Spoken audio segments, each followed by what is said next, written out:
8 phrases not to use in sales.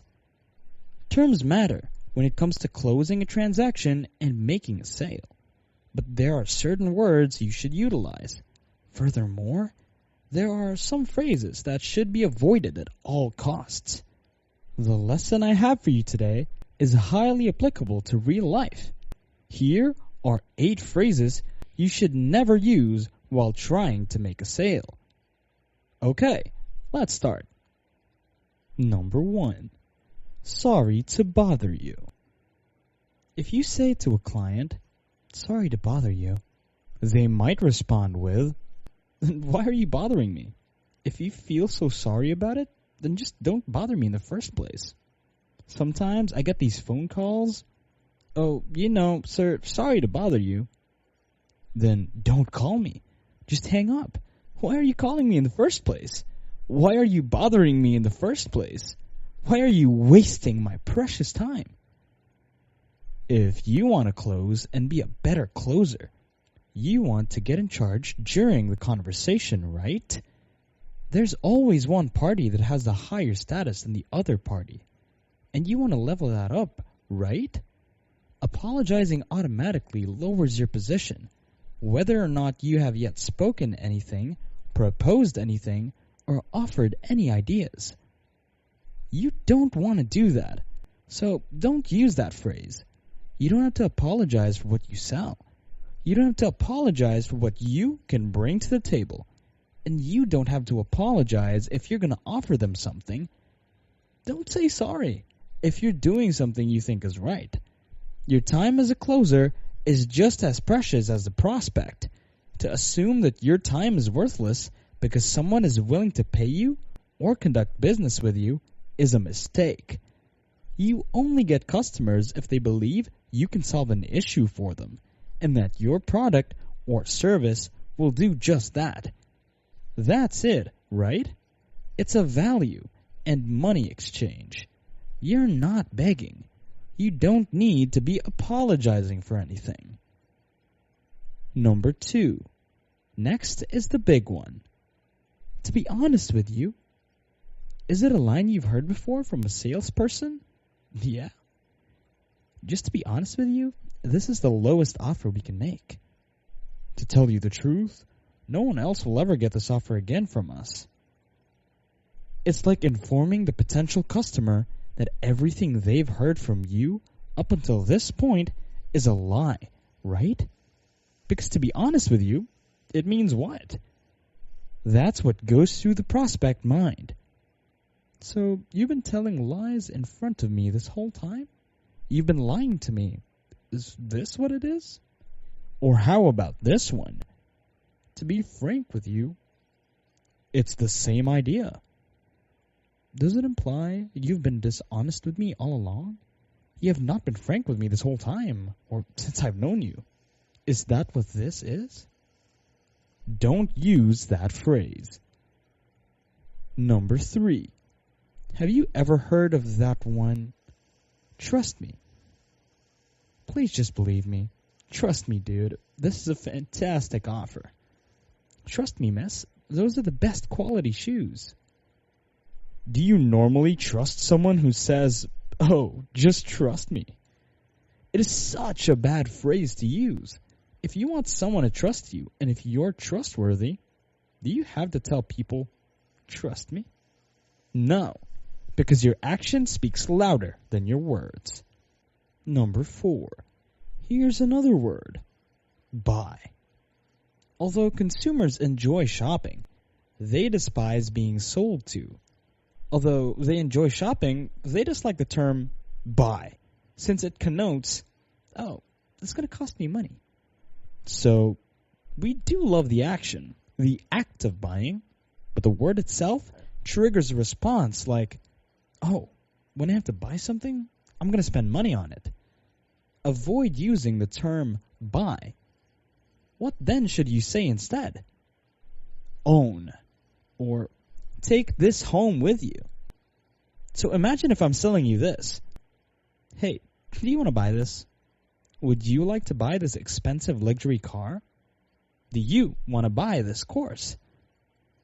No. I don't know. Well, let me think about it. But what if it goes like this? Would you like to take this home with you?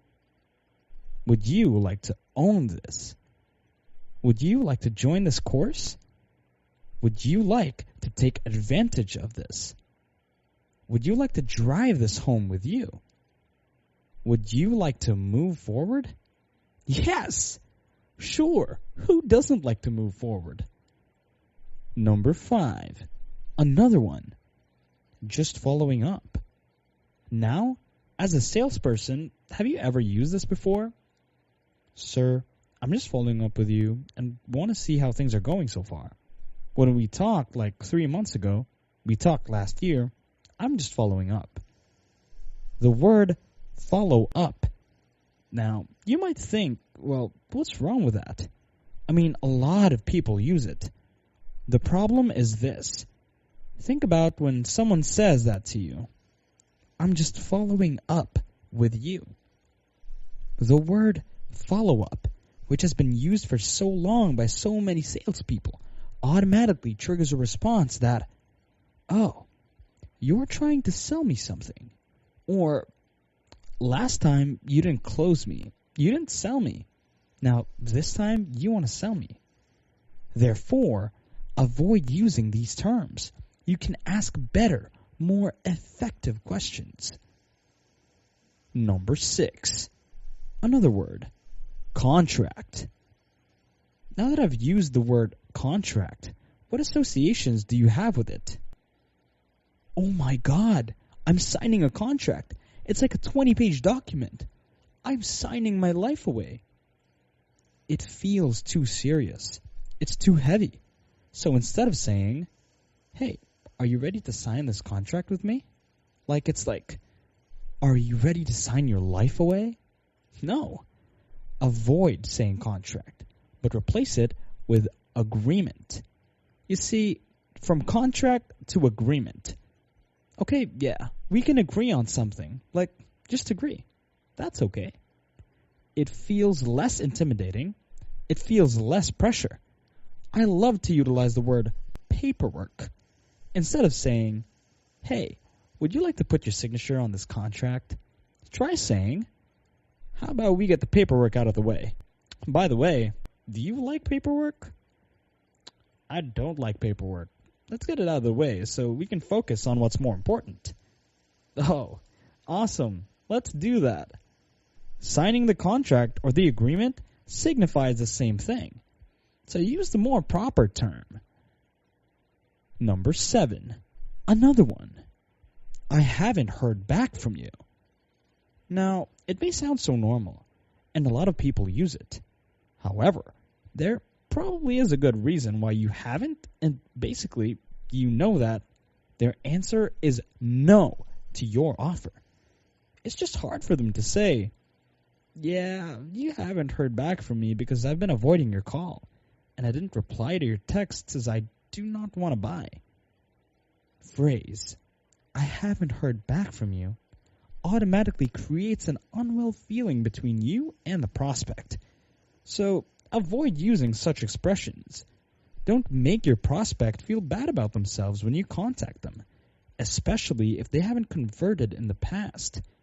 Don't embarrass them. Instead, add value to what they do. When you make a contact, when you do a touch point, always offer something. Yes, I mean it. Always offer something valuable. Don't put blame on their shoulders. Constantly provide value. They'll act nice and everything when they're ready to conduct business. And then they'll be like, this person has maintained meaningful contact with me over a lengthy period of time. So I'd like to do business with this person. Number 8. Last few words you want to avoid. And that is, we are better than name of the competitor. We are better than company C. We are better than him. We are better than her. No, never ever put down your competitor, because the minute you do that, your prospect is thinking, oh, of course you'll say that, because you want my sale. You want to close this sale. You want to make that commission.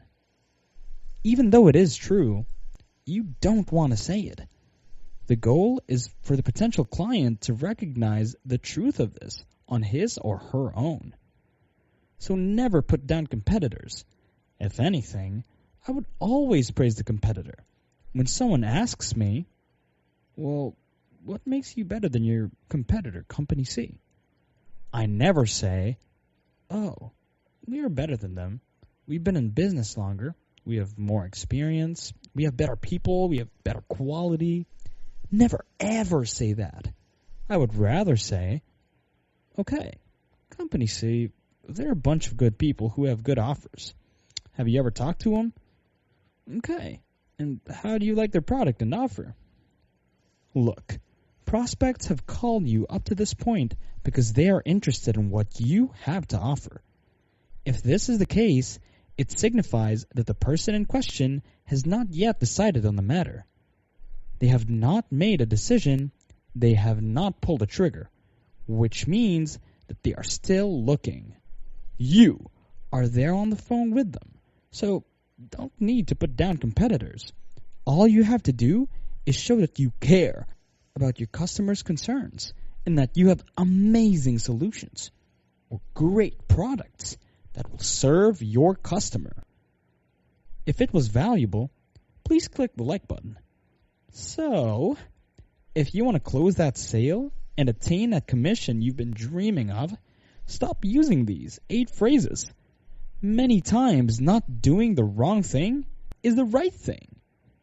Okay, now it's time to hit the subscribe button and toggle that notification bell so you won't miss any videos like this one. Thanks for watching. Put more money in your pocket.